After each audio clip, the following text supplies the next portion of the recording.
Salam, selamat datang di channel Daily Growing. Hari ini kita akan membahas topik tentang ujian dan pencobaan. Sebagai dasar nas firman Tuhannya, kita akan baca dalam Yakobus pasal 1 ayat 2 sampai ayat yang keempat, dan dilanjutkan dalam Yakobus pasal 1 ayat 12 sampai ayat yang ke-13. Kita akan membaca dari Yakobus pasal 2 ayat 2 sampai ayat yang keempat. Saudara-saudaraku, anggaplah sebagai suatu kebahagiaan apabila kamu jatuh ke dalam berbagai-bagai pencobaan. Sebab kamu tahu bahwa ujian terhadap imanmu itu menghasilkan ketekunan. Dan biarkanlah ketekunan itu memperoleh buah yang matang, supaya kamu menjadi sempurna dan utuh dan tak kekurangan satu apapun. Lanjut ayat yang ke-12 sampai ayat yang ke-13. Berbahagialah orang yang bertahan dalam pencobaan, sebab apabila ia sudah tahan uji, ia akan menerima mahkota kehidupan yang dijanjikan Allah kepada barang siapa yang mengasihi Dia. Apabila seorang dicobai, janganlah ia berkata, pencobaan ini datang dari Allah, sebab Allah tidak dapat dicobai oleh yang jahat, dan ia sendiri tidak mencobai siapapun. Ayat yang ke-14, tetapi tiap-tiap orang dicobai oleh keinginannya sendiri, karena ia diseret dan dipikat olehnya. Dan apabila keinginan itu telah dibuahi, ia melahirkan dosa, dan apabila dosa itu sudah matang, ia melahirkan maut. Jadi sekian nas firman Tuhan sebagai dasar perenungan kita pada saat ini. Kita langsung saja, teman-teman, pemuda, Bapak Ibu, saudari yang saya kasihi dalam Kristus Yesus. Saya ingin membawa kita supaya kita mengerti apa itu ujian dan apa itu pencobaan. Nah, pencobaan artinya dalam bahasa Inggris itu berasal dari kata temptation. Temptation itu artinya membujuk, mendorong, ya, dan godaan untuk melanggar perintah Tuhan. Jadi membujuk, mendorong, godaan untuk melanggar perintah Tuhan, itu cobaan. Nah, yang menjadi pertanyaan buat kita, siapa yang mendorong? Siapa membujuk? Siapa yang menggoda kita? Nah, dijelaskan tadi dalam Yakobus, pertama-tama cobaan itu atau kita seringkali dicobai oleh keinginan daging kita sendiri. Nah, jadi cobaan atau pencobaan itu datangnya daripada keinginan manusia lama kita, keinginan manusia berdosa kita. Itu yang pertama. Terus yang kedua, kalau kita baca dalam Lukas pasal 4 ayat yang kedua, kalian bisa baca dalam Lukas pasal 4 ayat yang kedua, pencobaan itu datangnya dari setan. Jadi pencobaan itu datangnya dari dua sumber, yaitu dari setan dan dari keinginan diri sendiri. Jadi sekarang kita simpulkan bahwa pencobaan itu bukan datang daripada Allah, tetapi pencobaan itu datang daripada keinginan diri sendiri dan setan. Jadi teman-teman, tujuan pencobaan itu adalah untuk menghancurkan, ya, untuk menggagalkan. Seringkali ujian itu juga mengguncangkan iman kita. Seringkali pencobaan itu membuat kita porak-poranda, karena setan mau kita hancur. Nah, itu pencobaan. Tetapi dikatakan kalau kita menang terhadap pencobaan, kita akan mendapat suatu upah atau suatu hadiah seperti yang dilakukan oleh Tuhan Yesus.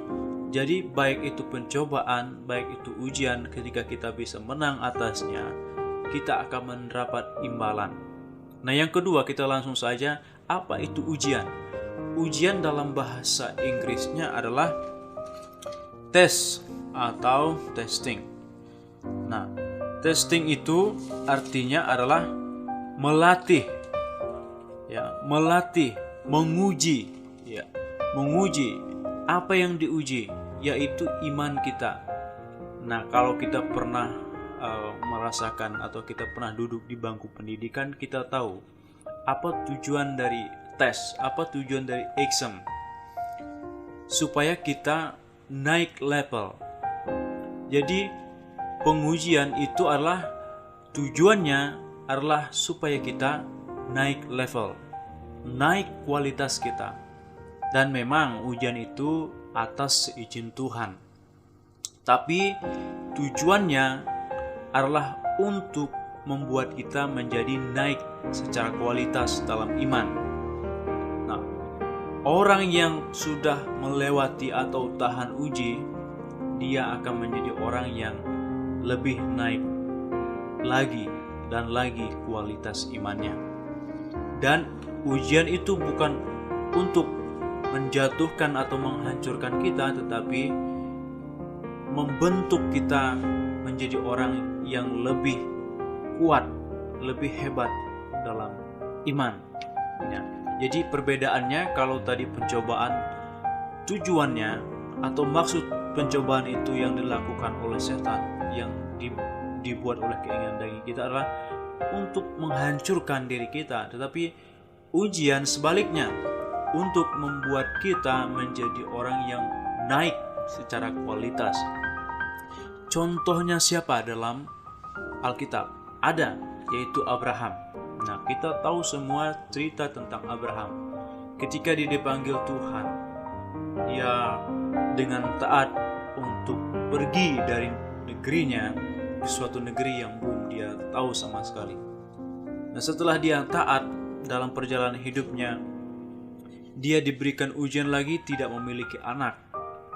Tetapi setelah dia diberikan anak, ujian yang paling sangat sulit, yaitu dia harus rela menyerahkan anaknya sebagai korban satu-satunya kepada Allah. Nah, disitulah Abraham diuji. Sekarang kita akan lihat bagaimana iman Abraham. Sebelumnya Allah menyebut Abraham adalah orang yang beriman karena dia percaya kepada Allah.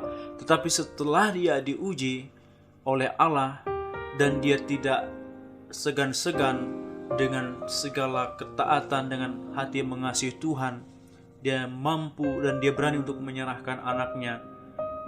Dan Tuhan melihat kualitas iman Abraham. Dia katakan, "Abraham, cukup, saya sudah tahu bahwa kamu orang yang mengasihi saya.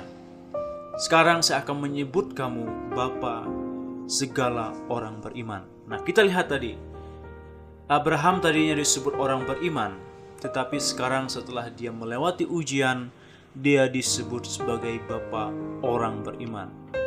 Bapa segala orang yang percaya kepada Yesus Kristus Tuhan. Ada peningkatan level, ada peningkatan kualitas yang terjadi pada Abraham. Jadi, pertanyaannya, Kak Angking, bagaimana cara kita